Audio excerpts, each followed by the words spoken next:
চোখের পানি ঝরতেছে শুধু। এমন সময় আগন্তুক বলতেছে, বাদশাহ নামদার, আমি তো জানি না সে যে আপনার সাহেবজাদা, তবে শুনেছিলাম আপনার একজন সন্তান বড় মজনু, বড় মালিকের দিওয়ানা। সে আপনার সন্তান যে বুঝতে পারি নাই, নিজেকে সব সময় ফকির বলতো, দরবেশ বলতো। ও বন্ধু, বাদশাহ হারুন রশিদ বলল, বলো আমার বেটার কি খবর? আগন্তুক বলে, সে তো গতকালকে ইন্তেকাল করে চলে গেছে। কাজের জন্য আসলাম আমি উজান দেশের গাঁও, অকুল গাঙ্গের প্রথম তীরে বান্দিয়া থুইয়া নাও। আইসা দেখি এই হাটেতে আজব খেলা চলে, কাজের খবর নাই রে আমার, খেলায় গেলাম ভুলে। সবাই ভুলে যায় না বন্ধু। বাদশাহ হারুন রশিদ অজর দ্বারায় কাঁদতেছে আর বলতেছে, বেটা তুমি জোয়ান ছিলা, 18 বছরের যুবক, তুমি তোমার শরীরটা আল্লাহর মেহেরবানিতে এক উজ্জ্বল অবয়বে, শরীরের চামড়াগুলোর মধ্যে যৌবনের হালত ছিল। আর আমি বাদশাহ বৃদ্ধ হয়ে গিয়েছি, আমার চুলদাড়িগুলো সাদা হয়ে আসছে, অথচ আমি থেকে গেছি, তুমি চলে গেলা। বেটা তুমি তো সফল, কারণ তুমি এই ক্ষণস্থায়ী জীবনকে প্রাধান্য দাওনি। তুমি তোমার চিরস্থায়ী জীবনকে প্রাধান্য দিয়ে তুমি তোমার মালিককে সন্তুষ্ট করে তুমি তোমার আল-কাইয়িসু দানা নাফসাহু লিমা ওয়া আমিলা লিমা বা'দাল মাউত, তুমি মৃত্যুর প্রস্তুতি নিয়ে দুনিয়া থেকে চলে গিয়েছো। মুহতারাম, আল্লাহ তাবারক ওয়া তাআলা আমাদেরকে মৃত্যুর প্রস্তুতি নিয়ে এই দুনিয়ার এই ক্ষণস্থায়ী জীবন থেকে যেভাবে বিদায় নিলে বিদায় নেওয়া দরকার। এই যে গত কয়েকদিন আগে পাকিস্তানের এক বুজুর্গ জুলফিকার আহমদ নকশবন্দি হযরত চলে গেছেন। মাত্র 80 থেকে 82 বছর বয়সে 42 বছরে জীবনটাকে পাল্টে দিয়েছেন। 40 থেকে 42 এমন পরিবর্তন হয়েছে যেটা কল্পনা করা যায় না। আল্লাহ তাবারক ওয়া তাআলা আমাদেরকেও কাছে পৌঁছে দিবা আর বলবা, বন্ধু সে চলে গিয়েছে চিরজীবনের জন্য, কোনদিন আর তার সাথে দেখা হবে না, যেন তাকে তিনি মাফ করে দেন। দিল থেকে দোয়া করেন। আর আমি আমার আল্লাহকে সন্তুষ্ট করে দুনিয়ার এই নাজুক এবং ক্ষণস্থায়ী জীবন থেকে বিদায় নিয়ে লা ইলাহা ইল্লাল্লাহু মুহাম্মাদুর রাসূলুল্লাহ কালিমা বলতে বলতে আল্লাহর বান্দা বিদায় হয়ে যায়। বন্ধু, আল্লাহর গোলাম 3 দিনের যার সাথে পরিচয়, ওই যে এক গোলাম 1 মিনিটের নাই ভরসা, রং বন্ধ হবে রং তামাশা। এই দুনিয়ায় সবার সাথে 2 দিনের পরিচয় বন্ধু। 2 দিনের পরিচয় শেষে আল্লাহর গোলাম যখন বান্দাকে দুনিয়া থেকে হারিয়ে ফেলেছে, ভিক্ষার বান্দা তার নিজ হাতে দাফন কাফনের কাজ সেরে রওনা দিয়েছে খলিফাতুল মুসলিমিন খলিফা হারুন রশিদের দরবারে গিয়ে দেখলেন বাদশাহ হারুন রশিদ কোথায় যেন সফরে বের হচ্ছে। দূর থেকে তাকিয়ে বললেন, ও বাদশাহ হারুন রশিদ, আপনি জনাবে মুহাম্মদুর রাসূলুল্লাহ সাল্লাল্লাহু আলাইহি ওয়াসাল্লামের বংশধর। সেই বংশের দোহাই, সেই মুবারক গোত্রের দোহাই, মেহেরবানি করে আমার কথা শুনুন। তাকিয়ে দেখলেন হাতে 1 জেল কোরআন শরীফ, আর 1 জেল, আর একটি আংটি। তিনি দেখেই চিনে ফেলেছেন, বুঝতে পেরেছেন। আগন্তুককে বললেন, তুমি বোধহয় আমাকে কোনো দুঃসংবাদ দিবা, মেহেরবানি করে তুমি রাজমহলে আসো। বাদশা তার সফরকে ক্ষান্ত করলেন, সফরকে বন্ধ করে দিয়ে রাজমহলে গেলেন। রাজমহলে ঢুকে, ও বন্ধু আল্লাহর গোলাম, যে সন্তানের স্মৃতি বিজড়িত কোরআন শরীফ বুকে দেখে বললেন, বলো তো আমার সন্তানের কি খবর। এবার বাদশাকে তাকিয়ে দেখে বান্দা বলতেছে, চোখ দিয়ে দুজনের পানি ঝরতেছে অঝোর ধারায়। বন্ধু, বাদশা বলে, আমার বেটার কি খবর।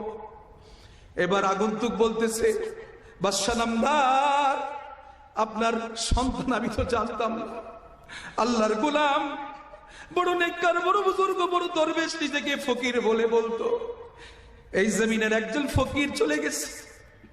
আমরা তো জানি না, আমরা তো বছর শেষ হলে মাস্তি করি বন্ধু। গত একটা বছর যে চলে গেল, কত মানুষ এই জমিন থেকে চলে গেছে। তার মধ্যে আমার এক প্রাণ ফকির জুলফিকার আহমদ নকশেবন্দি রাহমাহুল্লাহ, আল্লাহর গোলাম চলে গেছে। এমন গোলাম জমিনের উপরে খুবই কম আসে। কোটি কোটি আল্লাহর গোলামকে তালাশ করলে একজন বাদশাহ হারুনুর রশিদের সন্তান মিলানো বড় দায়। বাদশাহ হারুনুর রশিদ বুঝতে পেরেছেন কোন দুঃসংবাদ, আমার ছেলের কি খবর। দুইজনই কথা বলতে পারতেছে না বন্ধু, শুধু অঝোর ধারায়। আসসালামু আলাইকুম ওয়া রাহমাতুল্লাহি ওয়া বারাকাতুহু। আলহামদুলিল্লাহ আলহামদুলিল্লাহি ওয়া কাফা ওয়া সালামুন আলা ইবাদিহিল্লাযীনা ইসতাফা। আম্মা বা'দ, فأعوذ بالله من الشيطان الرجيم. بسم الله الرحمن الرحيم. كل نفس ذائقة الموت. وقال تعالى: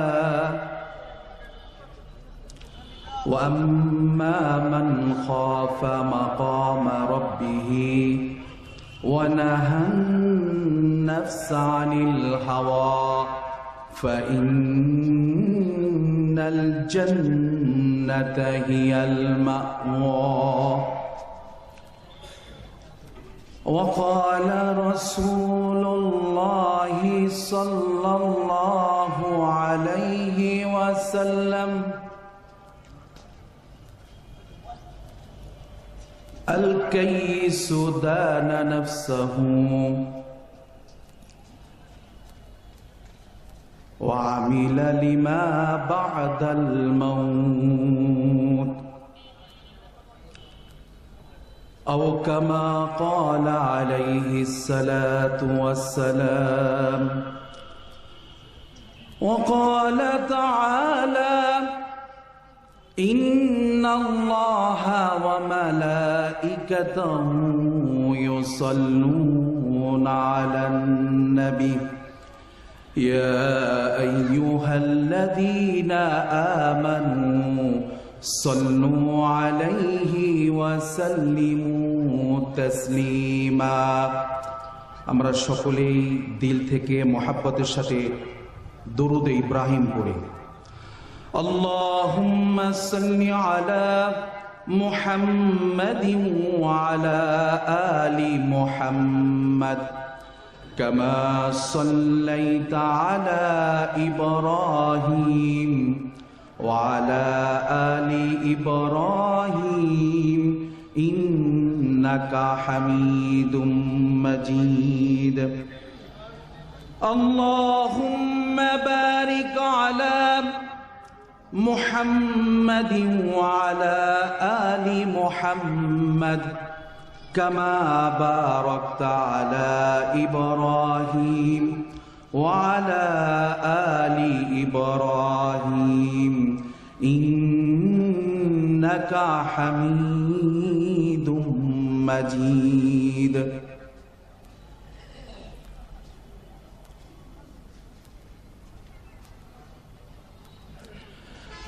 আহারে মদিনাবাসী,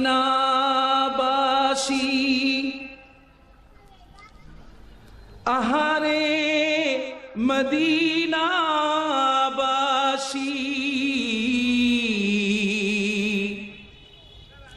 ধন্য ধন্য তোদের এ জীবন,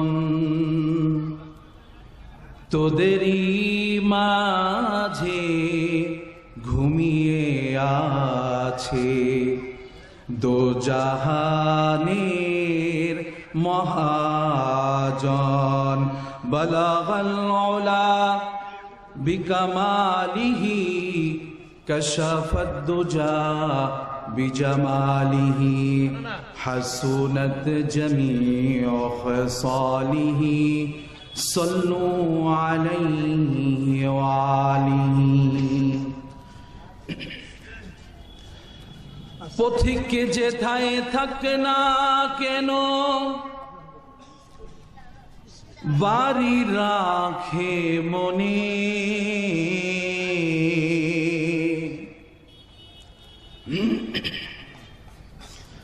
পথিক যেথায় থাক না কেন বাড়ি রাখে মনে, খাঁচার বন্দি বুলবুলিদের মন যে থাকে বনে রে, মন যে থাকে বনে। এথায় সবাই পথিক মোরা, ওথায় মোদের বাড়ি, কেহ আগে দিচ্ছে পারি, কেহ পরে পারি রে, কেহ পরে পারি।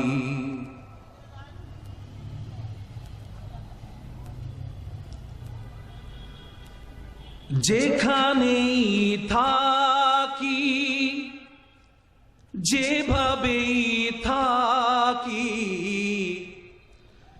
যেখানেই থাকি যেভাবেই থাকি, তোমাকে প্রভু যেন ডাক দিতে পারি।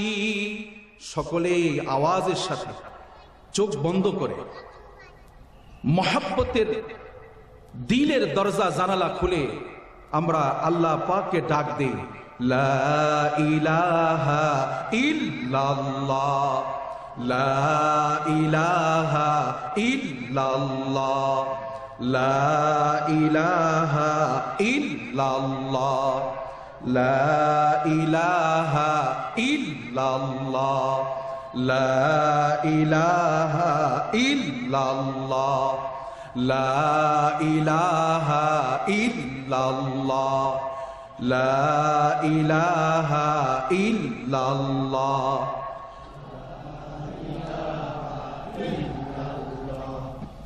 লা ইলাহা ইল্লাল্লাহ, লা ইলাহা ইল্লাল্লাহ। যার হৃদয়ে আছে আল্লাহর ভয়, যার হৃদয়ে আছে আল্লাহর ভয়, সে জিকির করে নিরালায়, আহার নিদ্রা ভালো লাগে না, আহার নিদ্রা ভালো লাগে না, ভালো লাগে শুধু লা ইলাহা ইল্লাল্লাহ। আরো জোরে, লা ইলাহা ইল্লাল্লাহ, লা ইলাহা ইল্লাল্লাহ, লা ইলাহা ইল্লাল্লাহ, লা ইলাহা ইল্লাল্লাহ, লা ইলাহা ইল্লাল্লাহ, লা ইলাহা ইল্লাল্লাহ মুহাম্মাদুর রাসূলুল্লাহ সাল্লাল্লাহু আলাইহি ওয়াসাল্লাম। মুহতারাম মুআজ্জাজ মুসল্লিয়ানি কিরাম, উপস্থিত আজকের এই যমুনা বাজার কর্তৃক বাজারের যারা স্থানীয়, স্থায়ী এবং অস্থায়ী যারা ব্যবসায়ী, যাদের স্বতঃস্ফূর্ত আজকের এই অংশগ্রহণের মাহফিল, অনেক ত্যাগ অনেক কোরবানির পরে একটা মাহফিল করতে অনেক কষ্ট, এটা আমি জানি। এই মাহফিলের যে ইন্তজাম করেছেন, এই আজকের এই মহতি মাহফিলের সম্মানিত সভাপতি, প্রধান মেহমান, বিশেষ মেহমান এবং আজকের মাহফিলের স্টেজে এবং আমার সামনে যারা উপস্থিত আছেন, তার ভিতরে সবচেয়ে আমাদের সকলের মহাব্বতের এবং সম্মানের সেরে তাজ সম্মানিত ওলামায়ে কেরাম, তোলাবায়ে কেরাম এবং পর্দার আড়ালে যে যেখান থেকে আমার এই মাইকের আওয়াজের মাধ্যমে বয়ান শুনতেছেন, আমার যত মা এবং ভগ্নীগণ, সকলের খেদমতে একটি কথা আরজ করি। প্রথমে আমরা সকলেই মুরগি দেখেছি, তো মুরগি যখন ডিমকে তাও দেয়, তো ওই যে ডিমগুলো মুরগির নিচে থাকে এগুলো বাচ্চা ফুটে, কিন্তু যেগুলো আপনার মুরগির যে অস্তিত্ব, তার তাপের যে অস্তিত্ব এর থেকে যখন বের হয়ে যায়, তো ধীরে ধীরে সেই ডিমগুলো আস্তে আস্তে নষ্ট হয়ে যায়। এই জন্য মাহফিলে এসে বসার বরকত আলাদা। তার কারণ আল্লামা জালালউদ্দিন সুয়ুতী রহমাতুল্লাহ আলাইহি বলেন, এই প্রতিটি ইসলাহী মজলিস, জিকিরের মজলিস, ওয়াজ মাহফিল, তাফসীর মাহফিল, যত দ্বীনি মজলিস আছে, এই মজলিসগুলো অসম্ভব রকমের বরকতি মজলিস। আল্লামা জালালউদ্দিন সুয়ুতী রহমাতুল্লাহ আলাইহি তার তাফসীরের কিতাবে উনি বলেন, যেখানে একটা ইসলাহী মজলিস অথবা জিকিরের আল্লাহর স্মরণের মজলিস হয়, এর আশপাশে মাটির নিচে যত মানুষ শুয়ে আছে আলমে বারজাখে, কবরের জগতে, 40 থেকে 41 মাইলের ভিতরে 40 থেকে 41 দিন পর্যন্ত সমস্ত কবরের আযাবকে যেই দিন মাহফিল অনুষ্ঠিত হয় এরপরে বন্ধ করে দেওয়া হয়। সকলে চিৎকার দিয়ে বলি সুবহানাল্লাহ। এই জন্য বিশ্ববিখ্যাত বুজুর্গ, সমস্ত বুজুর্গদের যিনি আদি এবং যিনি সব বুজুর্গানে দ্বীনের সনদ, হযরত হাসান আল বসরি রাহিমাহুল্লাহ বলেন, কারো যদি দিলের ভিতরে বেশি কঠোরতা আসে, সে যেন অধিক পরিমাণে জিকিরের মজলিসে উপস্থিত হয়।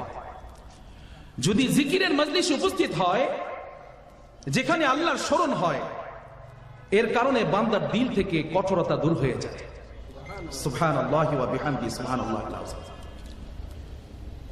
আর জিকিরের মজলিস যখন যেখানে উপস্থিত হয়, সেখানে প্রচুর পরিমাণে ফেরেশতা, আল্লাহ পাকের রহমতের ফেরেশতা, তারা আসমান থেকে অবতরণ করতে থাকে। এই মজলিসের ফাঁকা জায়গাগুলো, যেই জায়গাগুলো ফাঁকা, এই জায়গাগুলো ফেরেশতারা বরকতি তাদের পদচারণা দিয়ে তারা ভরে ফেলে। সুবহানাল্লাহি ওয়া বিহামদিহি। এই জন্য দ্বীনি মজলিসে বসা, দ্বীনি মজলিসে আসা নিঃসন্দেহে এটা সৌভাগ্যের ব্যাপার, এটা রহমতের ব্যাপার, এটা বরকতের ব্যাপার, এটা মাগফিরাতের ব্যাপার। এই যে বাজারের উদ্যোগে আজকের এই মাহফিল, নিঃসন্দেহে আমার দিল থেকে তাদেরকে মোবারকবাদ। ওনারা তো এটা না করে অন্য কিছু করতে পারতেন না। কিছু সময়ের জন্য যে ওনারা ওলামায়ে কেরামকে একত্রিত করে এখানে দ্বীনি কথা শোনার জন্য দ্বীনি মজলিস কায়েম করেছেন, এটা আপনাদের দিলে আপনারা যারা উপস্থিত আছেন ভালো করেছেন না মন্দ করেছেন? নিঃসন্দেহে ভালো কাজ করেছেন। এবং এটাই আল্লামা জালালউদ্দিন সুয়ুতী রাহমাতুল্লাহ আলাইহি বলেন, আমাদের যত মৃত অতীতের আমাদের যত মুরব্বিয়ানি কেরাম আছেন, আমাদের বাবা, নানা, নানি, দাদা, দাদি, আমরা যখন দ্বীনি মজলিসে বসি, ওনারা আমাদের এই মজলিসগুলোর পাশে চলে আসে। কিভাবে আসে? আল্লাহ তাবারক ওয়া তাআলার পক্ষ থেকে ওনাদের রূহকে সুসংবাদ জানানো হয়। আর আমাদের ঘরে যেমন আমরা বিড়াল পালি, তো আমাদের বিড়ালগুলো দেখবেন যখন তার ক্ষুধা লাগে, আপনি খেতে বসেন, আপনার পাশে এসে ম্যাও ম্যাও করে কিনা, ম্যাও ম্যাও করে। আপনি একটু কাটা দিলে সে অনেক খুশি। আপনি তো মাছটা খেয়ে ফেলতেছেন, কিন্তু কাটা দিয়ে বিড়ালের সান্ত্বনা হয়ে যাচ্ছে, তার রিজিক হয়ে যাচ্ছে। ঠিক তেমনি ভাবে আমাদের যে সমস্ত মুরব্বিয়ানি কেরাম কবরে চলে গেছেন, তারাও আমাদের এই মাহফিলের পাশে, দ্বীনি মজলিসগুলোর পাশে, আমরা যখন আমরা দ্বীনি কাজে লিপ্ত থাকি, গুনার কাজে না, নেক কাজে যখন আমরা জড়িত থাকি, তখন আমাদের পাশে এসে বলে, ম্যাও ম্যাও ম্যাও, দাও দাও, আমাদেরকে দাও। আমরা কবরের জগতে বড়ই অসহায়। হ্যাঁ মুহতারাম, আমি অল্প সময়ের কিছু আলোচনা রাখবো, জাস্ট একটা মুজাকারা। অনেকেই এখানে বসেছেন এই উদ্দেশ্যে যে দেখি দিনই দুটি কথা পাই কিনা। তো দিনই মজলিসে দিনই কথা আলোচনার দ্বারা জানা কথাটার উপরে আমল করা আরো সহজ হয়, সুবহানাল্লাহ। আর যে কথাটা জানা নাই ওই কথার উপরে গুরুত্ব আরোপ হয়, দিলের ভিতরে একটা সুকুন আসে, দিলের ভিতরে একটা বুঝ পয়দা হয়, জজবা বলা হয় যেটাকে। আর এই জজবা দ্বারা মানুষ সামনের পথকে সুগম করতে পারে পরকালে আখিরাতের পথে। মোহতারাম, আমি আপনাদের সামনে কোরআনে কারিমের ছোট্ট একটি আয়াতে কারিমা, আয়াতটা অনেক ছোট, অনেক ছোট, কিন্তু এই আয়াত পৃথিবীর বহু মানুষকে কাঁপিয়ে দিয়েছে। ঘটনা অনেক ছোট হয়, অনেক সময় অনেক ঘটনা অনেক ছোট হয়, কিন্তু ওই ঘটনা মানুষের হৃদয় এফেক্ট করে, হয় না? এরকম হয়। একটা বিশাল ঘটনা কিন্তু মানুষের হৃদয় এফেক্ট করে না, কিন্তু ছোট একটা ঘটনা হলে দেখা যায় ঘটনাটা এমন যেটার সাথে মানুষের শুধু দুনিয়া না, আখিরাত, মৃত্যু, পরকাল, এমনকি হেদায়েতের বুঝ সমাজ এটার সাথে জড়িত থাকে। উদাহরণস্বরূপ আরব এবং আজমের একটা রাজপ্রাসাদ অথবা রাজপ্রাসাদকে কেন্দ্র করে একটি প্রাচীরের উপরে এক আল্লাহর গোলাম প্রতিদিন ওই দেয়ালের উপরে, প্রাচীরের উপরে উঠে আর ডাক দিয়ে বলে, বিদায় বিদায় বিদায়। এই শব্দটা শুধু বলতে থাকে। তো এই শব্দটা বলতে থাকে আল্লাহর বান্দা, প্রতিদিন বলে, প্রতিদিন। একটা সময় এসে সে ওইখানে বলে।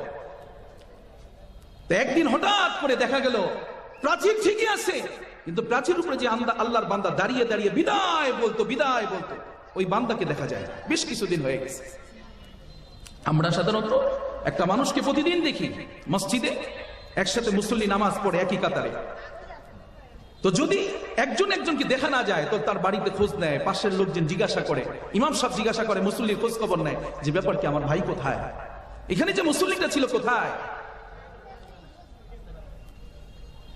তো ওই বিদায় বিদায় বলে যে রাজপ্রাসাদের প্রাচীরের উপরে অনেকদিন যাবত ওই বান্দাকে দেখা যায় না। তো হঠাৎ করে ওই সময়ের একজন বিখ্যাত ব্যক্তি, আমাদের একজন অন্যতম, আমাদের একজন বুজুর্গ, আমাদের একজন আইডল, ইসলামিক একজন আকাবির আসলাফ, তিনি জিজ্ঞাসা করতেছেন যে এই যে প্রাচীরের উপরে এক আল্লাহর গোলামকে দেখা যাইতো আর প্রতিদিন সে এখানে এসে বলতো বিদায় বিদায় বিদায়, সে কোথায়? তো জিজ্ঞাসা করতে পড়ে। এখন লোকজন বলতেছে সে তো চলে গেছে। কোথায় চলে গেছে? বলে সে দুনিয়া থেকেই চলে গেছে। বিষ্ণু হাফেজ বতু গুয়ম কে গুলতাজা নমি মানদ, अगर मानद शबे मानद शबे दीगर नमी मानद, गुलज गुलशन जुदा गश्ता तो रू ताजा नमी मानद, अगर मानद शबे दीगर नमी मानद, हमेशा इज्जते मेहमा बे के खाना नमी मानद, अगर मानद शबे दीगर नमी मानद, हमेशा इज्जते मेहमा बे के खाना नमी मानद, अगर मानद शबे दीगर नमी मानद, हिजाबे नव अरूसा दरबार शौहर नमी मानद, अगर मानद शबे दीगर नमी मानद।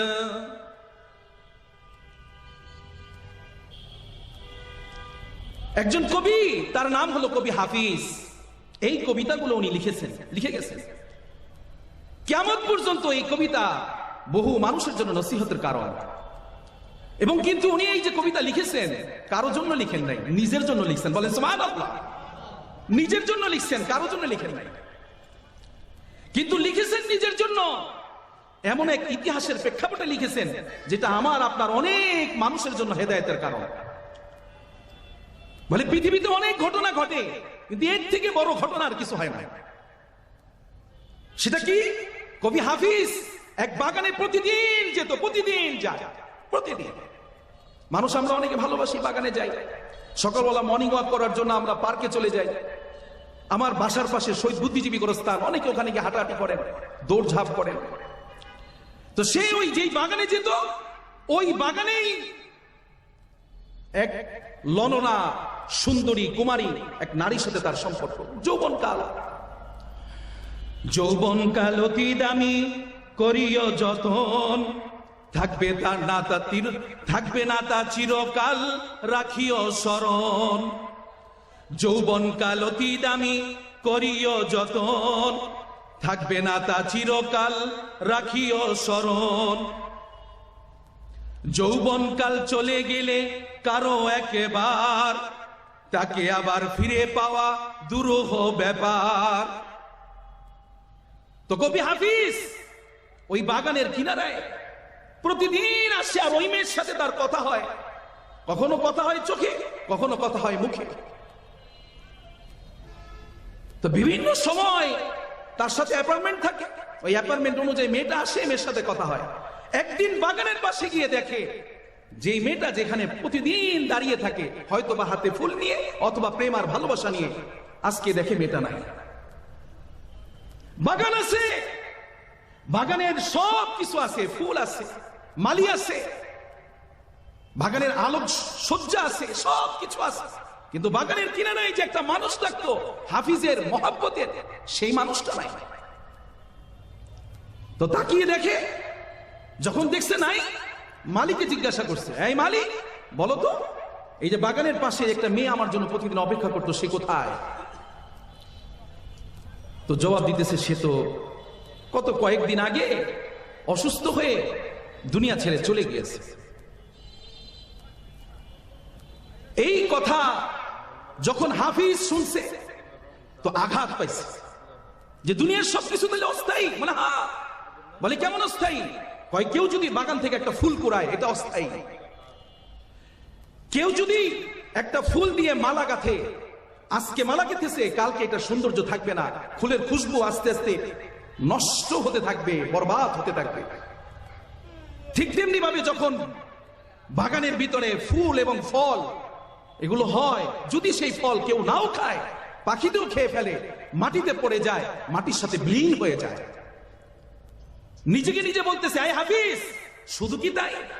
খেয়াল করে দেখো, যখন ভাসর ঘরে স্বামী আর স্ত্রী একই সাথে প্রথম রাত কাটায়, পরবর্তী দিন আর তাদের লজ্জা বাকি থাকে না। আর একই মেহমান যদি একই ঘরে একই মেজবানের বাড়িতে বারবার যায়, বেশি দিন থাকে, একদিন, 2 দিন, 3 দিন, আর কদর থাকে না, ঠিক কিনা? এই হাফিজ নিজেকে নসিহত করতেছে, বলে এখন কি করবা? तेरी याद में सबको भुला दो, कोई ना मुझे याद रही, सब खुशियों को आग लगा दूं, सब खुशियों को आग लगा दूं, खाना दिल আবাদ রহে। ওই দিন থেকে সে নিজেকে আল্লাহর জন্য, আল্লাহর স্মরণে, আল্লাহর জন্য দেওয়ানা হয়ে, মজনু হয়ে, দুনিয়ার এই জিন্দেগীর সমস্ত আরাম আয়েশ সব কিছুকে জলাঞ্জলি দিয়ে ত্যাগ করে এক মালিকের সান্নিধ্যে যাওয়ার জন্য প্রস্তুতি নিয়ে নিয়েছে। সকলে চিৎকার দিয়ে বলি আল্লাহু আকবার। এটা জীবনের পরিবর্তন। আমার ভাই, অনেক ঘটনা আমাদের সামনে ঘটে, কিন্তু মানুষের চলে যাওয়া এটা সবচেয়ে বড় পৃথিবীর ঘটনা, এর থেকে বড় ঘটনা নাই। মৌতু কাসিন কুল্লু নাফসিন শারিবুন, কবরু বাইতিন কুল্লু নাফসিন দাখিলুন, যার আছে প্রাণ তার আছে মরণ, যার আছে প্রাণ তার আছে মরণ। আলা ইয়া সাকিনাল কসরিল মুআল্লা সাতুদফানু আন করিবিন ফিত তুরাব। হে বিলাসবহুল বাড়ি অট্টালিকার অধিকারী, অচিরেই তোমাকে দিতে হবে কবর দেশে পাড়ি, ঠিক কি না? অচিরেই। আজকে আমি মনে করতেছি যে আমাকে বোধহয় মৃত্যু এত সকালে ধরবে না, না, সবার কাছে আসবে।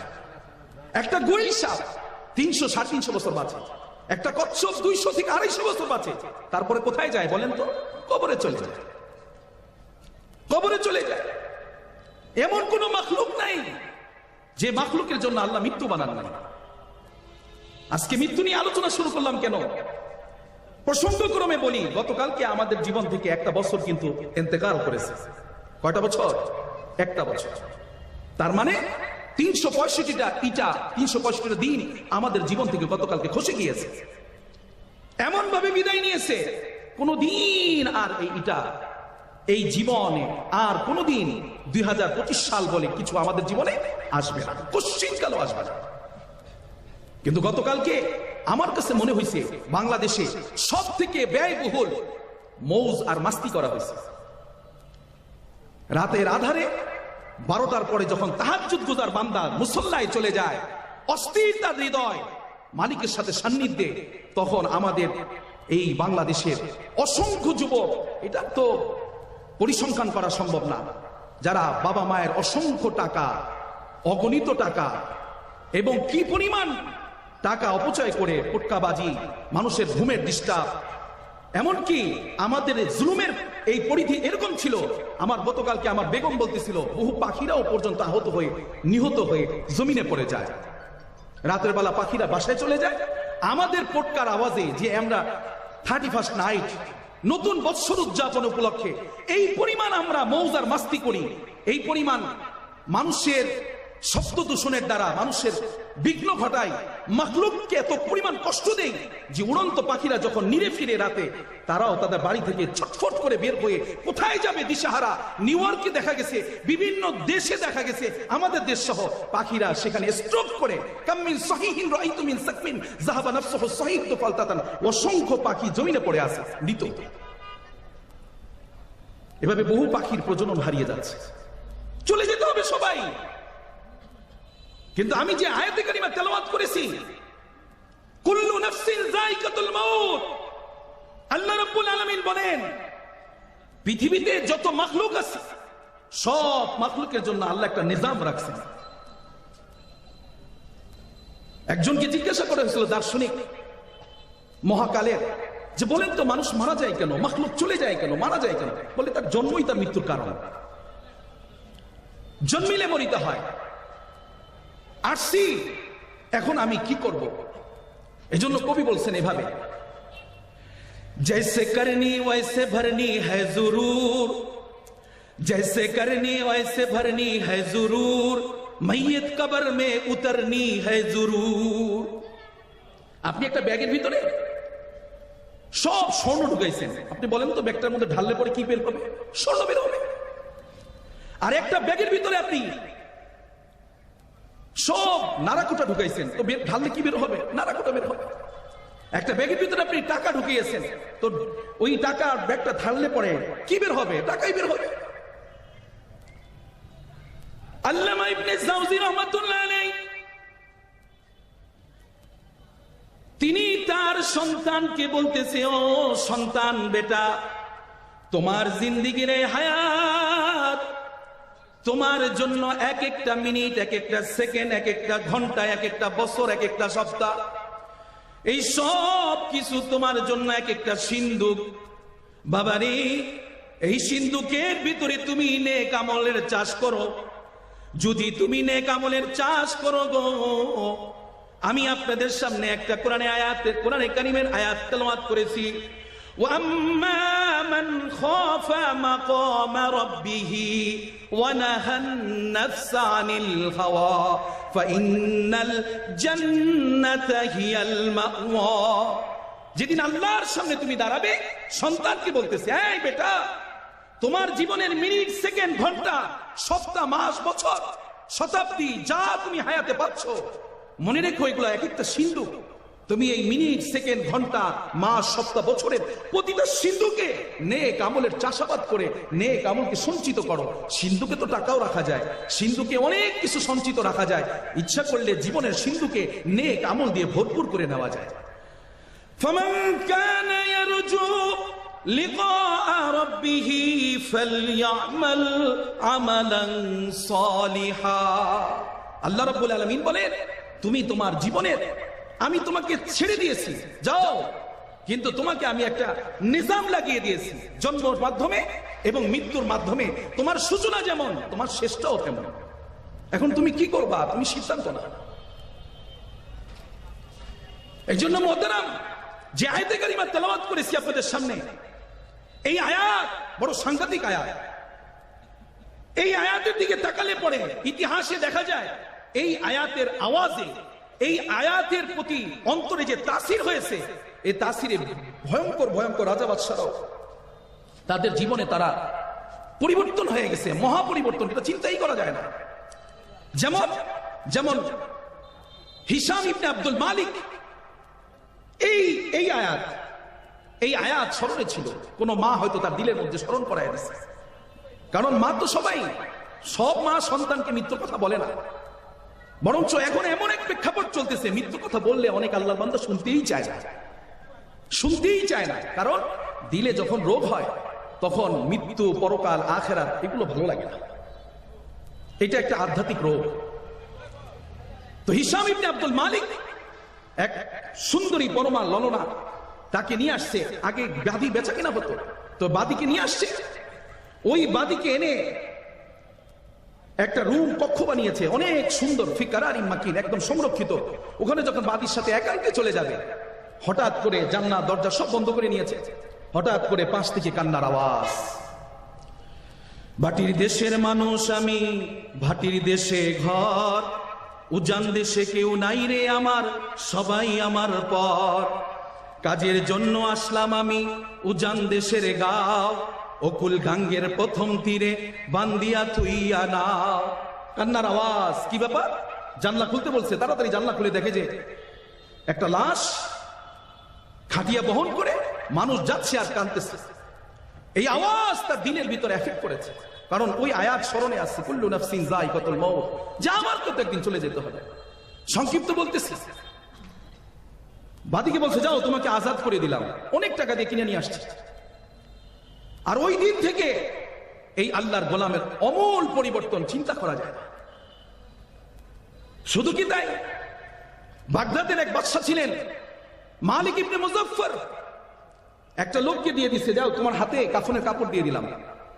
আমি যেহেতু বাদশাহ, অনেক সময় বাদশাহী করতে গিয়ে ভুল বিচ্যুতি হয়ে যায়। কেমন ভুল বিচ্যুতি হয়?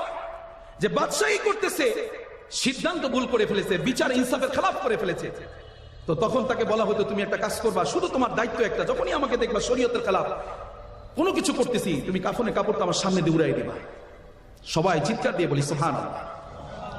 আল্লাহর এই গোলাম সাথে সাথে জমিনে অজ্ঞান হয়ে পড়ে যেতেন। কারণ এর থেকে বড় কোনো ঘটনা নাই। আমাকে চলে যেতে হবে, কোনো সিদ্ধান্ত খারাপ করা যাবে না। বলে যে আপনি এখানে বসেন না, না বসা যাবে না, কারণ আমার একটা মঞ্জিল আছে, সামনে আমার মৃত্যুর পেয়ালা, অতএব আমাকে সব কাজ করা যাবে না। এখানে বসেন। বলে হ্যাঁ, এখানে বসা যায়। এখানে বসলে মালিক খুশি হবে, মৃত্যুর প্রস্তুতি নেওয়া যাবে ইনশাআল্লাহ। এখানে 2 মিনিট বসিয়ে দেখি, ঠিক কিনা? হ্যাঁ, সবাই এই মজলিসে বসতে পারবে না। বাজারে লোক কেমন? सूज दिल बाकस बगूयम दर जहां एक गूशे नीस गूशे बाशद सद हजारा लाए के एक गूशे नीस।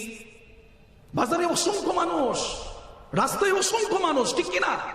অনেক মানুষ, মানুষের অভাব নাই।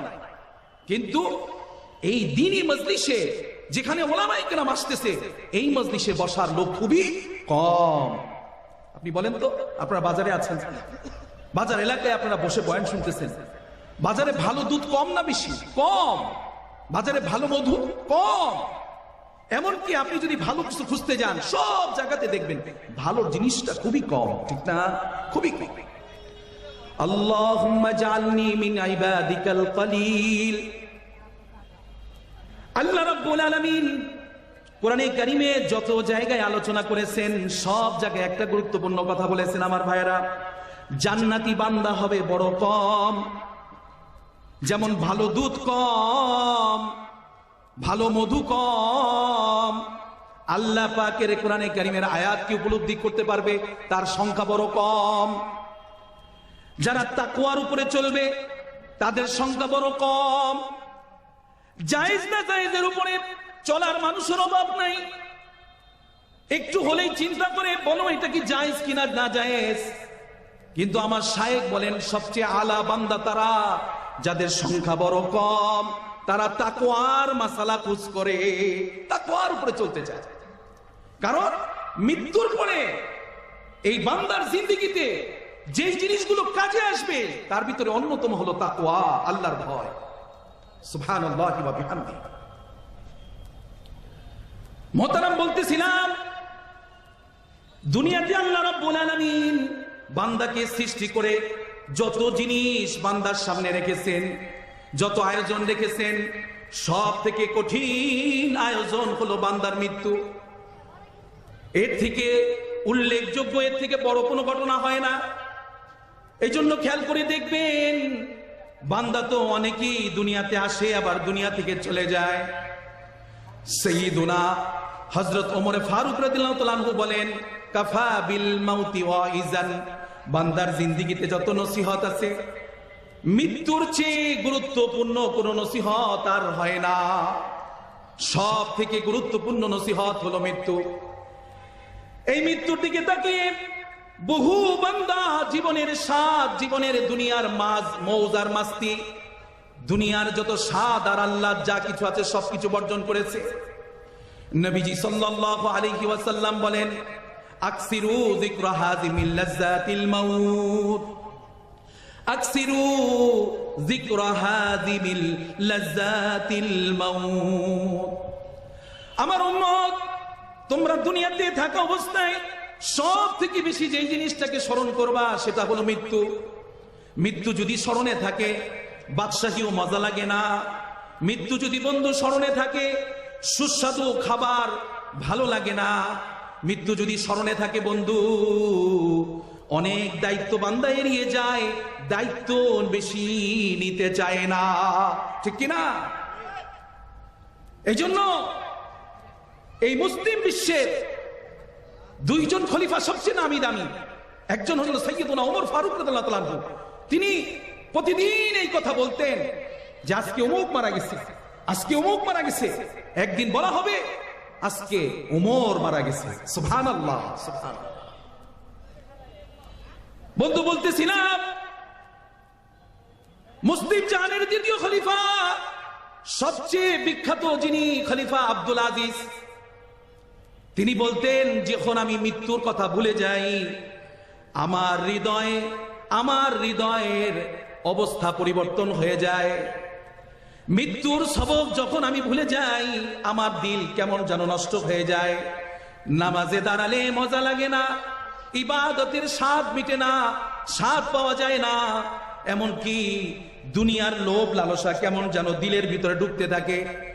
এই জন্য খলিফা ওমর ইবনে, দ্বিতীয় খলিফা বলা হয় যাকে, ওমর ইবনে আব্দুল আজিজ, তিনি বলতেন মৃত্যুর স্মরণ করতে গিয়ে প্রতিদিন যদি কবরস্থানে যাওয়া যায়, প্রতিদিন যদি লাশের গোসলের পাশে একটু সময় অপেক্ষা করা যায়, যদি মৃত আত্মীয় স্বজন পূর্বপুরুষদের কথা স্মরণ করা যায়, নিজের ভিতরে মৃত্যুর স্মরণ জাগ্রত হওয়ার সাথে সাথে দিলের হালত পরিবর্তন হয়ে যায়। সুবহানাল্লাহ।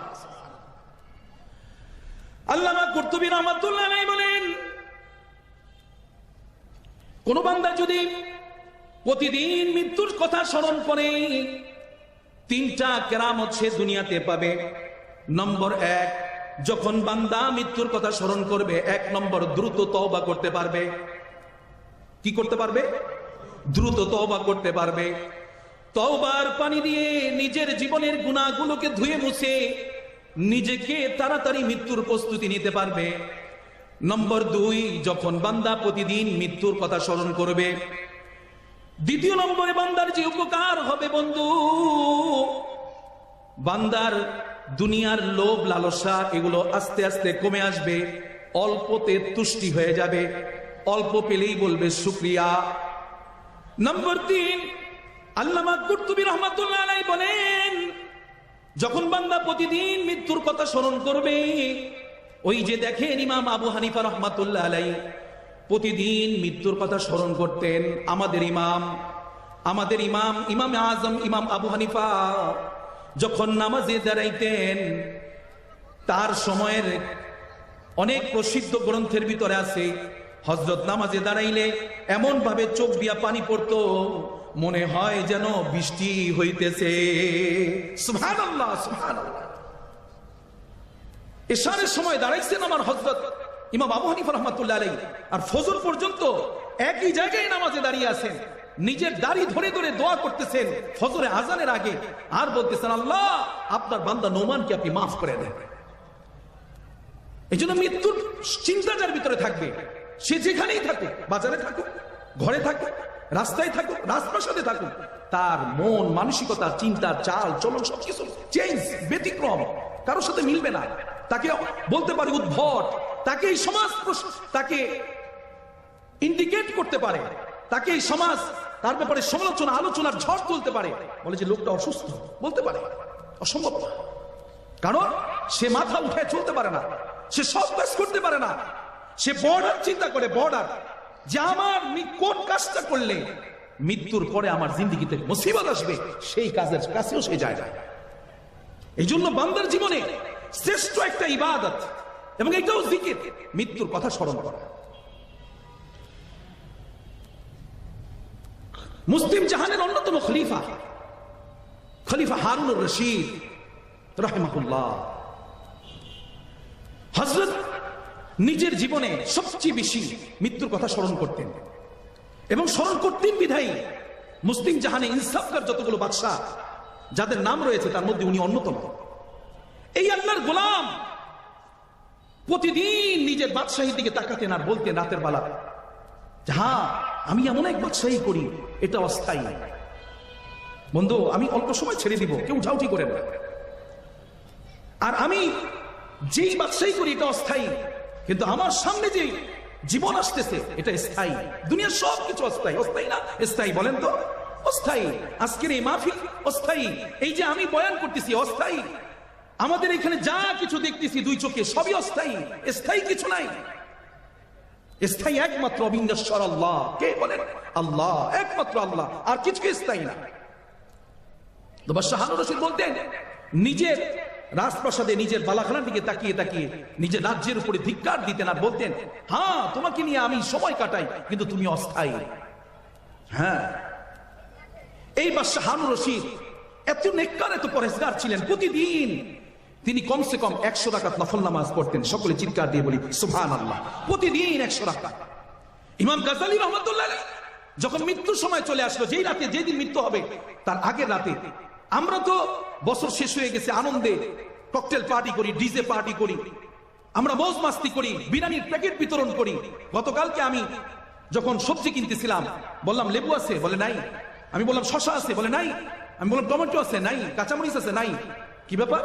বলে হুজুর আজকে যদি 20 কেজি শশা, আরো 30 কেজি শশা থাকতো, টমেটো থাকতো, সব চলে যাইত। তো আমরা বিশেষ দিন আসলে আমরা ওই বিশেষ দিনগুলোতে মনে করি যে একটা বছর চলে গেছে, আমি কতটা বোকা, আমি আনন্দ উদযাপনের জন্য বাসায় পার্টি দিতেছি, অনুষ্ঠান করতেছি, বন্ধুদের সাথে বাজেট করে ফেলেছি, লক্ষ লক্ষ কোটি কোটি টাকা এক রাতে উড়ে যাচ্ছে। অথচ কত মানুষ, অসুস্থ মানুষ চিকিৎসার অভাবে ধুকে ধুকে মারা যাচ্ছে, তাকে 10টা টাকা দেওয়ার মতো কেউ নাই। এই হলো আমাদের বিবেক, এই হলো আমাদের অবস্থা। এই জন্য মনে রাখবেন, ওই যে বলতেছিলাম, জৈসে করনি বৈসে ভরনি হ্যায় জরুর, মাইয়াত কবর মে উতরনি হ্যায় জরুর। যা নিয়ে যাবেন তাই তো যাবেন। আপনি সারা জীবন তাহাজ্জুদ করছেন, নিঃসন্দেহে আপনার কবরে তাহাজ্জুদ যাবে। আপনি সারা জীবন কোরআনের আয়াত তেলাওয়াত করেছেন, আপনার কবরে কোরআনের আয়াত যাবে। তো বাদশাহ হারুন রশিদ এত নেককার আর পরেজগার বাদশা ছিলেন, যিনি এত ব্যস্ততার পরেও প্রতিদিন 100 রাকাত নফল নামাজ পড়তেন। এক বছর যদি জিহাদের ময়দানে থাকতেন, পরের বছর উনি হজে ওমরায় যাইতেন। কমাস কম 1000 আলেমকে নিয়ে তিনি হজে যাইতেন, ওমরায় যাইতেন। সুবহানাল্লাহ। এত নেককার, এত পরেজগার। আর ওনার স্ত্রী তো আরব এবং আজমের জন্য যে কাজ করেছেন খাল খনন করে, যেমন স্বামী তেমন স্ত্রী, দুইজনই নেককার, পরহেজগার, অসম্ভব বুজুর্গ। আল্লাহ তাবারক ওয়া তাআলা মনে রাখবেন, বাপকা বেটা সিপাহী কা থোড়া, এই আল্লাহর গোলাম বাদশাহ হারুন রশিদের ঔরসে একটা সন্তান দিয়েছিলেন, মামুনুর রশিদ, আমিনুর রশিদ। মামুনুর রশিদ, আমিনুর রশিদ, এই দুইজন সন্তান তার ছিল। এদের মধ্যে একজন পরবর্তী বাদশাহী দুনিয়ায় করছেন, আরেকজন করছেন আখিরাতে। সকলে চিৎকার দিয়ে বলেন আল্লাহু আকবার। তো বাদশার একটা মাত্র সন্তান, ছোট ছেলে যে আমিনুর রশিদ, হঠাৎ করে ইয়া আইয়ুহাল্লাযীনা আমানু কু আনফুসাকুম ওয়া আহলিকুম নারা, নিজে তো জাহান্নাম থেকে বাঁচতে হবে, নিজের পরিবারকেও বাঁচাইতে হবে, ঠিক না? এটা আল্লাহ পাকের ঘোষণা। ইয়া আইয়ুহাল্লাযীনা আমানুত্তাকুল্লাহা ওয়া কুনু মা'আস সাদিকিন। কিছু কিছু বান্দার জন্য জীবনে আল্লাহ তাআলা একটা উসিলা দিয়া দেয়, বাহানা দিয়া দেয়। একটা বাহানার মাধ্যমে বান্দাদেরকে আল্লাহ কবুল করে নেয়। এখন তো বাহানার যুগটা আমরা হারাই ফেলতেছি। এই বাদশাহ হারুন রশিদের দরবারে সবসময় আলেমদের কদর ছিল, ওখানে অনেক আল্লাহ ওয়ালাদের আসা যাওয়া ছিল। তো তার ছোট ছেলে আমিনুর রশিদ আল্লাহ ওয়ালাদের সোহবতের মাধ্যমে দিল পরিবর্তন হয়ে যায়। দিল এমন পরিবর্তন হয়েছে, এখন তার বাদশাহী মজা লাগে না। সবাই চিৎকার দিয়ে বলেন আল্লাহু আকবার। এখন আর বাদশাহী তার ভালো লাগতেছে না। তো কিছুদিনের মধ্যেই এমন অমূল পরিবর্তন চিন্তা করা যায় না। এই ছেলে যখন শাহী মহলে কোনো আয়োজন হয়, এই আয়োজনে সে বসে না। শাহী খাবারের দস্তরখান যখন বিছানো হয়, সেখানে যখন উন্নত মানের খাবার প্রদর্শন করা হয়, সেই খাবার সে ছুঁয়েও দেখে না। এমনকি কোনো মৌজ মাস্তি কিছুই নাই, বরং সবসময় তার মুখটা মলিন থাকে, ঠোঁটটা লড়তে থাকে। সুবহানাল্লাহ বলেন, সুবহানাল্লাহ। আল্লাহর জিকিরে বান্দার চাল চলন কথাবার্তা সবই অলৌকিক। এখন মানুষজন তাকে বলা বলি করতে থাকলো, যাহা এই ছেলে বোধহয় মাথা তার সমস্যা হয়ে গেছে।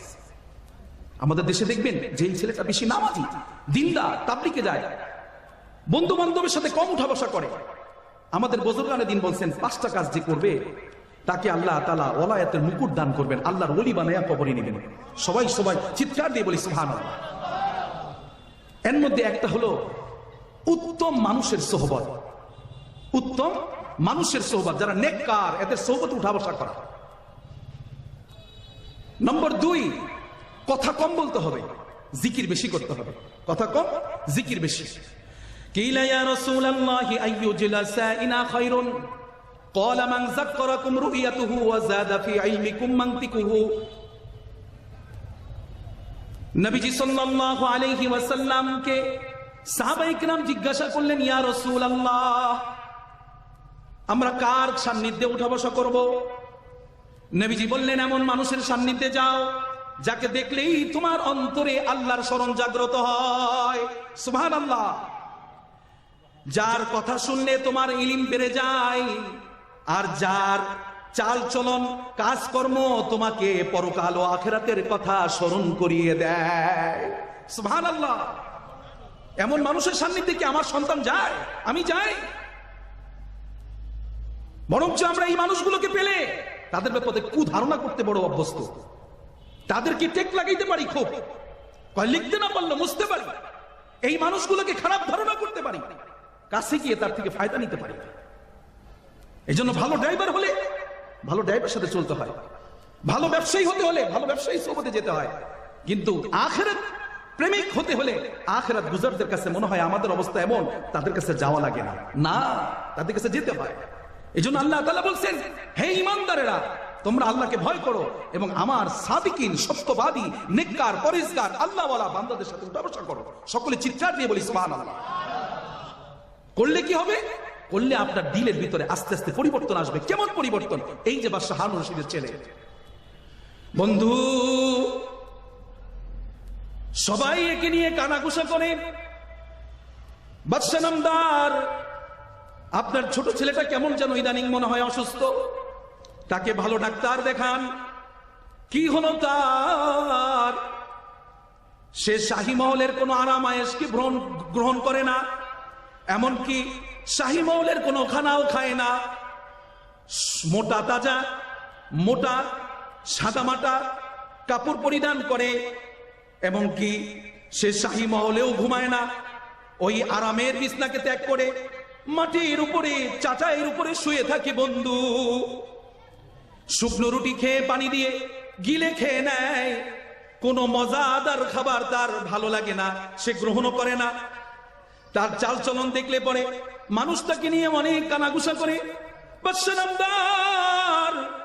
আপনার সন্তান কি বোধ হয় কোনো এক জিনে আসর করেছে, অথবা সে অসুস্থ, তাকে দ্রুত একজন ভালো কবিরাজ বা ডাক্তার দেখা। দিনদার মানুষ হলে আমাদের সমাজে এরকম বলে, দেখবেন বন্ধু। এই যখন পরিস্থিতি, বাদশাহ হারুন রশিদ বাদশাহী করে, কিন্তু নিজের ছোট সাহেবজাদার জন্য, নিজের ছোট ছেলের জন্য বড় টেনশন।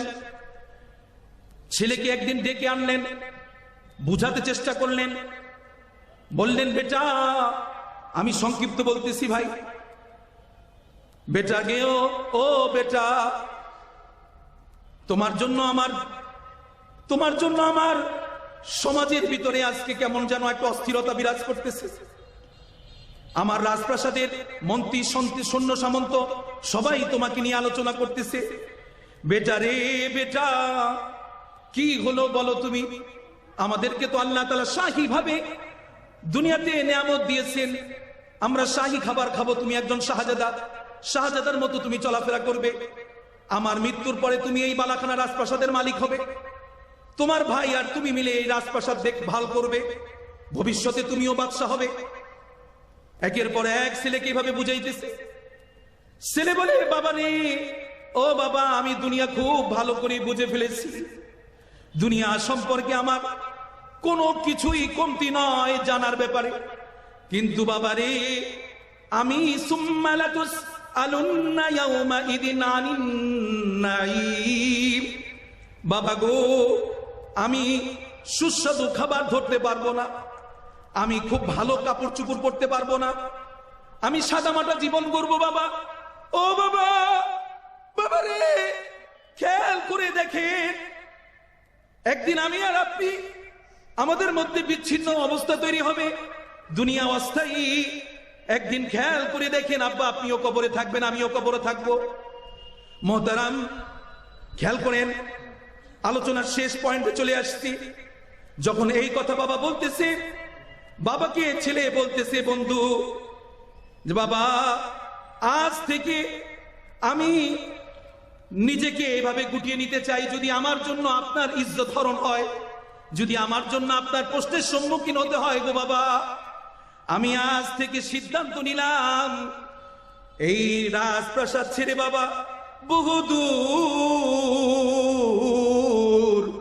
যত দূর আমার চোখ যায় আমি সেখানে চলে যাব। ও বাবা, যেদিন আমি কবরে থাকবো, আপনিও আমার সাথে কবরে যাবেন না, আমার সাথে আম্মু কবরে যাবে না। কিন্তু বাবা গো, আমি যেদিন আল্লাহর সামনে দাঁড়াবো, আমি যেন আমার নিজের হিসাব নিকাশ আল্লাহর সামনে পেশ করতে পারি, ঈমানটা নিয়ে যেন কবরে যেতে পারি। ও বাবা, আমি আল্লাহর সন্তুষ্টিকে এই দুনিয়াতে অর্জন করার জন্য আসছি। বাদশাহ হারুন রশিদ তার সন্তান ওই দিন এত বুঝাইলেন, বুঝতে পারলেন সন্তান আর আমার কথা শুনবে না। পরে বুঝালেন, বেটা, তুমি আমায় বাবা হিসেবে ভুল বুঝো না রে বাবা, আমি তোমাকে অনেক ভালোবাসি, আমি তোমার সব কিছু উপলব্ধি করি। কিন্তু বাবা, তুমি তো পরকালকে যত ভালোবাসো, আমরাও তো পরকালকে ভালোবাসি। তোমার মতো এতটা মজবুত ভালোবাসা পরকালের জন্য, ও বাবা, এটা তোমাকে আল্লাহ নিয়ামত হিসেবে দিয়েছেন। বন্ধু, বাবা বললেন, তুমি না করো না, তুমি থাকো, রাজপ্রাসাদ ছেড়ে তুমি দূরে কোথাও যেও না। যখন এই কথা বললেন, বন্ধু, ছেলে এই কথার উপর অটল রইলেন। পরের দিন বের হয়ে যাবে, পুরা রাজপ্রাসাদে খবর ছড়িয়ে যায়। জিজ্ঞাসা করে অনেকেই, ছেলে কি চলে যাবে? ছেলের মা ছেলেকে ডেকে নিয়ে বলে, বাদশাহ হারুন রশিদের স্ত্রী, বেটা, তুমি তো কোরআন পড়তে মজা পাও, সারা রাত তোমাকে দেখেছি দাঁড়িয়ে দাঁড়িয়ে কোরআন পড়ো, কোরআনটাকে বুকে নাও, চুমু দাও, আবার কোরআনটা হাতি দিয়ে তেলাওয়াত করো। ও বেটা, তোমাকে দুটা স্মৃতি, তোমার মা তো তোমাকে ভুলতে পারবো না, দুটা স্মৃতি তোমাকে দিলাম। একটা স্মৃতি হলো বাবা, আমার কাছ থেকে এই রূপার আংটিটা দিলাম, যখন প্রয়োজন হয় এটা দিয়ে তুমি তোমার জরুরতকে পুরা করে নিও বাবা। আর এই কোরআনটা দিলাম, তুমি কোরআনটা যখন অবসরে পড়বা, যখন তুমি কোরআন পড়ে মজা পাবা, মায়ের কথা স্মরণ হবে তোমার আমার ভিতরে, তুমি আমার সন্তান, আমি তোমার মা, আমাদের ভিতরে সম্পর্ক, এক স্মরণের সম্পর্ক স্থাপন হবে। তুমি আমার জন্য দোয়া করবা, আর আমি সন্তান, আমি মা, তুমি সন্তান, যেখানেই থাকো না কেন বাবা, আমিও তোমার জন্য দোয়া করব। এই বলে বাদশাহ হারুন রশিদের ছেলে বের হয়ে গেল বন্ধু, বের হয়ে চলে গেল এমন এক জীর্ণ শীর্ণ জায়গায়, যেখানে পাশে একটা মসজিদ দেখা যায়। মসজিদে নামাজ পড়তেন, অবসরে কোরআন তেলাওয়াত করতেন। একদিন জোগালির কাজ করতো, সংক্ষিপ্ত বলছি, এক আল্লাহর বান্দা তার বিল্ডিং এর কাজ করার জন্য একটা ভালো রাজমিস্ত্রি খুঁজতেছিল। খুঁজতে খুঁজতে একটা বাজারে কিনারে দেখে একটা যুবক বসে বসে কোরআন পড়ে, যে বলল, ও ভাই, তুমি কে আমি জানি না, তুমি হয়তো কোনো আগন্তুক, তবে তুমি কি রাজমিস্ত্রির কাজ জানো নাকি? সে বলল, হ্যাঁ। বলে, রাজমিস্ত্রির কাজের জন্য আমার বাড়িতে একটু সময় দিতে পারবা? বলে, হ্যাঁ। দুইটা শর্ত হবে। এক নম্বর শর্ত, আমি নামাজ পড়বো, নামাজের সময় আমি কাজ করব না। নম্বর দুই, আমার যতটুকু মজুরি তার বেশি এক টাকাও দিতে পারবেন না, কমও না বেশিও না। যখন এই কথা বললো, বেচারা রাজি হয়ে গেল। প্রথম দিন একটা প্রাচীরের কাজ করেছে, একটা ইমারতের কাজ করেছে, যেটা মিনিমাম 2 দিনেও 10টা মানুষ মিলে করতে পারে না। কিন্তু আল্লাহর গোলাম সে ওই 2 দিনের কাজ একাই করে ফেলেছে। মোহতারাম, বিশেষ করে আল্লাহর গোলাম যখন একদিনে এত পরিমাণ কাজ করলো, মালিক খুশি হয়ে তাকে অনেক আশরাফি আর মুদ্রা দিতে থাকলো। বলল, না, আমার 1 সপ্তাহের রুটি ক্রয় করার জন্য যে টাকা, এর বেশি আমাকে 1 টাকাও দিতে পারবেন না। বাকি টাকা ফিরিয়ে দিল। পরের দিন বান্দা চিন্তা করলো, এমন নেককার বালককে দিয়েই তো আমার কাজ করা দরকার। মোহতারাম, আমরা এগুলো বুঝি না, আমরা কখনো হাত চিন্তা করি না, মানুষটা নেককার কিনা তাকেও চিন্তা করি না, আমি কার সাথে লেনদেন করতেছি সেটাও চিন্তা করি না। নেককার মানুষের সাথে বেশি বেশি লেনদেন করা দরকার। এই সিস্টেমটাও এখন আমাদের সমাজ থেকে হারিয়ে যাচ্ছে। মোহতারাম, পরবর্তী দিন সে আবার বাজারে গেল সেই রাজমিস্ত্রি রাজ জোগালির জন্য। গিয়ে দেখলো না, সেখানে সে নাই। পরবর্তী মানুষজন বলতে থাকলো, সে তো নির্দিষ্ট বস মাত্র সপ্তাহে 1 দিন আসে। পরবর্তী সপ্তাহ তার জন্য কাজের জন্য ওয়েট করলো। পরবর্তী দেখা গেল বন্ধু, সেই লোকটাকে নিয়ে গেল। সে আল্লাহর গোলাম বাদশাহ হারুন রশিদের ছেলে, জানে না যে এটা বাদশার ছেলে। পরবর্তীতে তাকে দিয়ে ওই দিনও কাজ করানো হলো। কিন্তু ফাঁকে ফাঁকে খেয়াল করলো, যখন সে কাজ করে, রাজমিস্ত্রির কাজ করার সময় যে সিমেন্ট বালু যা কিছু মিক্স করে, মশলাটা যখন দেয়ালের উপরে রাখে, ইটটা অটোমেটিক উড়ে গিয়ে দেয়ালে ঠিক জুতসই সেটা বসে যায়। মোহতারাম, বুঝতে পারলো এই বান্দার সাথে আল্লাহর সাথে নিবিড় কালেকশন, নিবিড় গোলাম, আল্লাহর এক নিবিড় গোলাম। এই বান্দার অবস্থা সেটা বুঝতে পেরে আল্লাহর বান্দাকে ওই দিনও বেশি হাদিয়া দিতে চায়, সে নেয় না। বাকি কাজটুকু ওই গোলামকে শেষ করার জন্য 3য় সপ্তাহে যখন গেল, গিয়ে কি শুনলো সে অসুস্থ। পরবর্তীতে তাকে নিয়ে তার কাছে চলে গেল। গিয়ে দেখলো বান্দা যেখানে তার থাকার জায়গা, সে যে জীর্ণ কুঠিরি থাকে, সেই জীর্ণ কুঠিরের ভিতরে বান্দা অসুস্থ। বলল, আমি তোমাকে ডাক্তার দেখাবো। বলে, তার আর প্রয়োজন হবে না, কারণ যাকে আল্লাহ অসুস্থ করেছে তাকে সুস্থতা আল্লাহই দিবেন। কিন্তু আমার জন্য এখন সবচেয়ে বড় সুস্থতা হলো মউত। কুল্লু নাফসিন যায়িকাতুল মউত। তবে বান্দা বিদার সময় বলল, আমার কাছে 2টা আমানত আছে বন্ধু। একটা আমানত হলো, একজন বলবা বর্তমান যে বাদশাহ নামদার খলিফা হারুনুর রশিদ, তার কাছে গিয়ে এক পরবাসী, এক মুসাফির পরবাসী, কুন ফিদ দুনিয়া কান্নাকা গরিবুন আও আবিরুস সাবিল, একজন সাবিল, একজন মুসাফির এই দুনিয়াতে ছিল, সে চলে গিয়েছে। তার কাছে আপনার 2টি আমানত, একটা হলো রূপার আংটি, আরেকটা হলো কোরআন শরীফের হাদিয়া। এই 2টা তার কাছে পৌঁছে দিবা, আর বলবা, বন্ধু সে চলে গিয়েছে চিরজীবনের জন্য, কোনদিন আর তার সাথে দেখা হবে না, যেন তাকে তিনি মাফ করে দেন। দিল থেকে দোয়া করেন, আর আমি আমার আল্লাহকে সন্তুষ্ট করে দুনিয়ার এই নাজুক এবং ক্ষণস্থায়ী জীবন থেকে বিদায় নিয়ে লা ইলাহা ইল্লাল্লাহু মুহাম্মাদুর রাসূলুল্লাহ কালিমা বলতে বলতে আল্লাহর বান্দা বিদায় হয়ে যায়। বন্ধু, আল্লাহর গোলাম 3 দিনের যার সাথে পরিচয়, ওই যে এক গোলাম 1 মিনিটের নাই ভরসা, রং বন্ধ হবে রং তামাশা। এই দুনিয়ায় সবার সাথে 2 দিনের পরিচয় বন্ধু। 2 দিনের পরিচয় শেষে আল্লাহর গোলাম যখন বান্দাকে দুনিয়া থেকে হারিয়ে ফেলেছে, ভিক্ষার বান্দা তার নিজ হাতে দাফন কাফনের কাজ সেরে রওনা দিয়েছে খলিফাতুল মুসলিমিন খলিফা হারুনুর রশিদের দরবারে গিয়ে দেখলেন বাদশাহ হারুন রশিদ কোথায় যেন সফরে বের হচ্ছে। দূর থেকে তাকিয়ে বললেন, ও বাদশাহ হারুনুর রশিদ, আপনি জনাবে মুহাম্মদুর রাসূলুল্লাহ সাল্লাল্লাহু আলাইহি ওয়াসাল্লামের বংশধর। সেই বংশের দোহাই, সেই মুবারক গোত্রের দোহাই, মেহেরবানি করে আমার কথা শুনুন। তাকিয়ে দেখলেন হাতে 1 জেল কোরআন শরীফ, আর একটি আংটি। তিনি দেখেই চিনে ফেলেছেন, বুঝতে পেরেছেন। আগন্তুককে বললেন, তুমি বোধহয় আমাকে কোনো দুঃসংবাদ দিবা, মেহেরবানি করে তুমি রাজমহলে আসো। বাদশাহ তার সফরকে ক্ষান্ত করলেন, সফরকে বন্ধ করে দিয়ে রাজমহলে গেলেন। রাজমহলে ঢুকে, ও বন্ধু, আল্লাহর গোলাম যে সন্তানের স্মৃতি বিজড়িত কোরআন শরীফ বুকে দেখে বললেন, বলো তো আমার সন্তানের কি খবর। এবার বাদশাকে তাকিয়ে দেখে বান্দা বলতেছে, চোখ দিয়ে দুজনের পানি ঝরতেছে অঝোর ধারায়।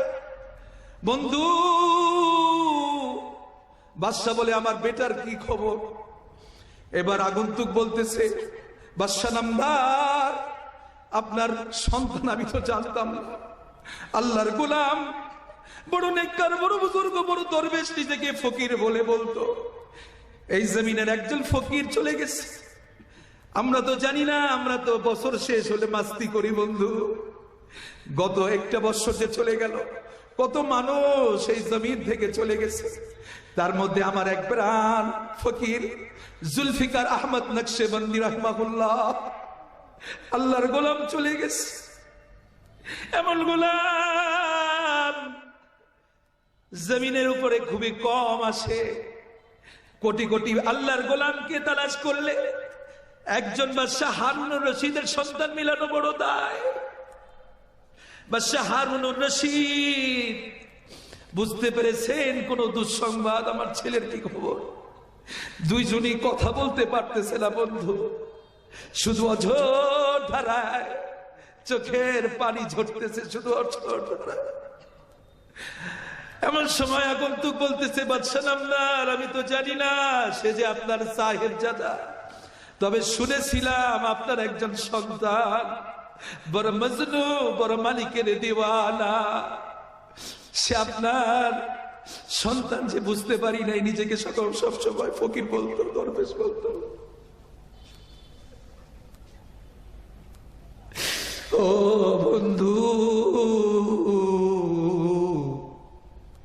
বাদশাহ হারুনুর রশিদ বলল, বলো আমার বেটার কি খবর। আগন্তুক বলে, সে তো গতকালকে ইন্তেকাল করে চলে গেছে। কাজের জন্য আসলাম আমি উজান দেশের গাঁও, অকুল গাঙ্গের প্রথম তীরে বান্দিয়া থুইয়া নাও। আইসা দেখি এই হাটেতে আজব খেলা চলে, কাজের খবর নাই রে আমার, খেলায় গেলাম ভুলে। সবাই ভুলে যায় না বন্ধু। বাদশাহ হারুন রশিদ অজর দ্বারায় কাঁদতেছে আর বলতেছে, বেটা তুমি জোয়ান ছিলা, 18 বছরের যুবক, তুমি তোমার শরীরটা আল্লাহর মেহেরবানিতে এক উজ্জ্বল অবয়বে, শরীরের চামড়াগুলোর মধ্যে যৌবনের হালত ছিল। আর আমি বাদশাহ বৃদ্ধ হয়ে গিয়েছি, আমার চুলদাড়িগুলো সাদা হয়ে আসছে, অথচ আমি থেকে গেছি, তুমি চলে গেলা। বেটা তুমি তো সফল, কারণ তুমি এই ক্ষণস্থায়ী জীবনকে প্রাধান্য দাওনি, তুমি তোমার চিরস্থায়ী জীবনকে প্রাধান্য দিয়ে তুমি তোমার মালিককে সন্তুষ্ট করে তুমি তোমার আল-কাইয়িসু দানা নাফসাহু লিমা ওয়া আমিলা লিমা বা'দাল মাউত, তুমি মৃত্যুর প্রস্তুতি নিয়ে দুনিয়া থেকে চলে গিয়েছো। মুহতারাম, আল্লাহ তাবারক ওয়া তাআলা আমাদেরকে মৃত্যুর প্রস্তুতি নিয়ে এই দুনিয়ার এই ক্ষণস্থায়ী জীবন থেকে যেভাবে বিদায় নেওয়া দরকার। এই যে গত কয়েকদিন আগে পাকিস্তানের এক বুজুর্গ জুলফিকার আহমদ নকশবন্দি হযরত চলে গেছেন। মাত্র ৮০ থেকে ৮২ বছর বয়সে ৪২ বছরে জীবনটাকে পাল্টে দিয়েছেন।